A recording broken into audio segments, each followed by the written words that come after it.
اور اسی طرح دوسری چیز جو بندے کے عملوں کو برباد کر دیتی ہے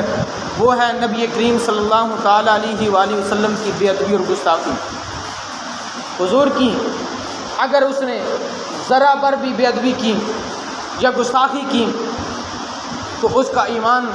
برباد ہو جائے گا اور اس کے سارے اعمال برباد ہو جائیں گے، اور قرآن اس پر گواہ ہے۔ قرآن مجید فرقان حمید کے اندر اللہ تبارک و تعالیٰ نے سورۃ حجرات کی آیت نمبر 2 کے اندر فرمایا اور اپنے محبوب کا ادب بھی سکھایا اور بے ادبی کرنے والوں کے بارے میں بتایا کہ ان کا حال کیا ہے۔ فرمایا یا ایھا الذین آمنوا لا ترفعوا اصواتکم فوق صوت النبی، فرمایا اے ایمان والو نبی کی آوازوں سے اپنی آوازیں بلند نہ کرو۔ ولا تجہروا لہ بالقول کجہر بعضکم لبعض، فرمایا کہ جس طرح تم آپس میں ایک دوسرے کو آوازیں دے کر بلاتے ہو، آپس میں ایک دوسرے کو آوازیں مارتے ہو، آپس میں ایک دوسرے کا نام لے کر ان کو بلاتے ہو، فرمایا کہ میرے محبوب کو اس طرح نہ بلایا کرو۔ جس طرح آپس میں ایک دوسرے کا نام لیتے ہو اور اس کو آواز دیتے ہو، فرمایا کہ اس طرح میرے محبوب کو اس طرح تم نے آواز نہیں دینی، میرے محبوب کو اس طرح تم نے بلانا نہیں ہے۔ فرمایا کہ ان تحبط اعمالکم وانتم لا تشعرون، فرمایا کہ ایسا نہ ہو کہ تمہارے سارے عمل ضائع ہو جائیں اور تمہیں خبر بھی نہ ہو۔ تو پتہ چلا کہ بعض عمل ایسے بھی ہوتے ہیں، بعض کام ایسے بھی ہوتے ہیں کہ ان کی وجہ سے بندے کے اعمال ضائع ہو جاتے ہیں اور بندے کو پتہ بھی نہیں چلتا۔ فرمایا کہ ان میں سے ایک اللہ کے محبوب کی بے ادبی ہے، اگر کسی نے بے ادبی کی تو اس کے اعمال برباد ہو جائیں گے۔ اور اللہ تبارک و تعالیٰ نے خود اپنے محبوب کا ادب سکھایا، اور کتنا ادب سکھایا۔ سورہ حجرات کی آیت نمبر 3 کے اندر اللہ تبارک و تعالیٰ نے ادب کرنے والوں کے بارے میں فرمایا ان الذین یغضون اصواتهم عند رسول اللہ اولئک الذین امتحن اللہ قلوبهم للتقوی لہم مغفرۃ واجر عظیم۔ اللہ نے فرمایا کہ جو اللہ کے رسول کے پاس اپنی آوازوں کو پست رکھتے ہیں، اپنی آوازیں آہستہ رکھتے ہیں، اللہ کے رسول کی بارگاہ میں وہ آہستہ بولتے ہیں، فرمایا کہ یہ وہی لوگ ہیں کہ ان کے دلوں کو اللہ تبارک و تعالیٰ نے تقوی اور پرہیزگاری کے لیے چن لیا ہے،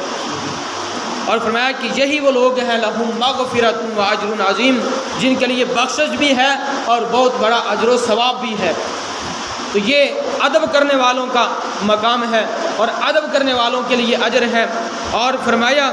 کہ جو ادب نہیں کرتے ان کے بارے میں فرمایا سورہ حجرات کی آیت نمبر 4 کے اندر فرمایا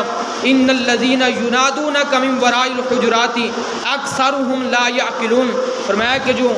حضور کے حجرے سے باہر سے، گھر کے باہر سے حضور کو آوازیں دے کر بلاتے ہیں، فرمایا کہ ان میں سے اکثر جو ہیں وہ بے عقل ہیں، ان کو عقل ہی نہیں کہ حضور کو بلانا کیسے ہے۔ گھر سے باہر کھڑے ہو کر جس طرح ہم ایک دوسرے کو بلاتے ہیں، وہ سمجھتے ہیں کہ شاید اللہ کے محبوب کی بارگاہ بھی ویسی بارگاہ ہے۔ نہیں، اللہ کے محبوب کی بارگاہ وہ ہے کہ جس میں گھر سے باہر کھڑے ہو کر آواز دینے کی بھی اجازت نہیں، بلکہ انتظار کریں کہ اللہ کے محبوب خود